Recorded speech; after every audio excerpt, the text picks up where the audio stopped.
V. I. Lenin. Despicable Methods. Published, Pravda No. 58, May 29, 1917. Published according to the text in Pravda. Source: Lenin Collected Works, Progress Publishers, 1964, Moscow, Volume 24, pages 422–423. Translated, Isaacs Bernard. Transcription / markup, B. Baggins and D. Walters. Public domain, Lenin Internet Archive 1999. You may freely copy, distribute, display and perform this work, as well as make derivative and commercial works. Please credit Marxists Internet Archive as your source.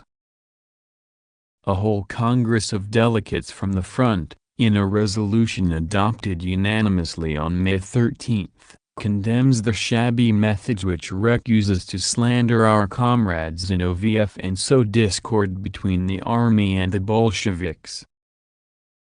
The worthy gentlemen of REC have no intention, of course, of publishing the resolution of the Congress of Frontline Delegates, although a copy of it was forwarded to the paper by the Congress.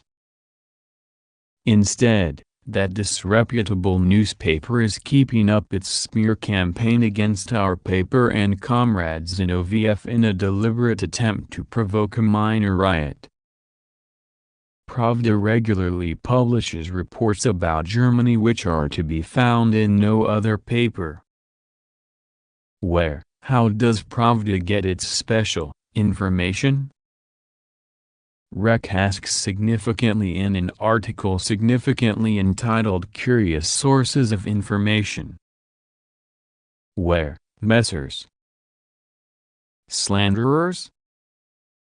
From the telegrams and letters of our correspondent, Comrade Radek, the Polish Social Democrat, who spent a number of years in Tsarist prisons, who has been active for over 10 years in the ranks of the German Social Democrats, who has been expelled from Germany on account of his revolutionary agitation against Wilhelm and against the war, and who has gone specially to Stockholm to keep us supplied with information. From letters and telegrams, Messrs. Cadets, which your servants who rule the roost on the Russian-Swedish frontier are not always able to intercept, from newspaper cuttings and illegal German newspapers and leaflets, which our friends, the followers of Karl Liebknecht, send us, in exactly the same way as we receive similar material about France from the French Socialist Internationalist Henri Guilbeault, friend of Romain Rolland and associate of the well-known French internationalist Comrade Laureate.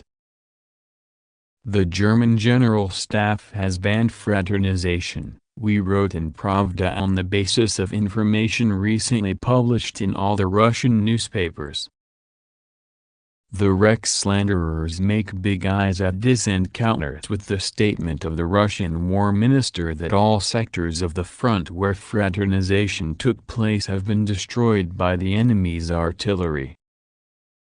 We do not know, of course, whether this report about destroyed sectors is true or not. But if it is true, it confirms rather than refutes the report that the German General Staff is opposed to fraternization.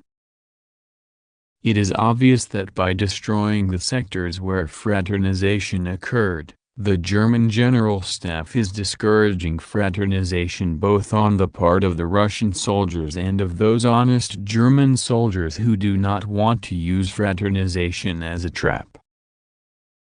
You are not very convincing, you gentlemen counterfeiters of the Cadet Party. In conclusion, one more of their lies. At the Peasant Congress, as we know, Zinoviev was not given a chance to finish his speech, writes Milyakov's mouthpiece. As we know, you are lying again, gentlemen of the Cadet Party, just as you lied about the Congress of Frontline Delegates. things must be pretty bad for you, gentlemen, if you are compelled to resort to such shameless and despicable methods. Notes: The Congress of Delegates from the Front, held in Petrograd on May 12–17, discussed, among others, the following questions: the war, fraternization by the soldiers at the front, deserters, and prisoners of war.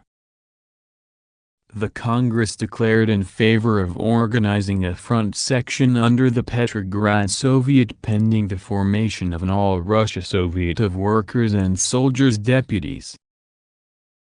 The Congress, whose proceedings were influenced by the Mensheviks and Socialist revolutionaries, came out against fraternization and for continuing the war.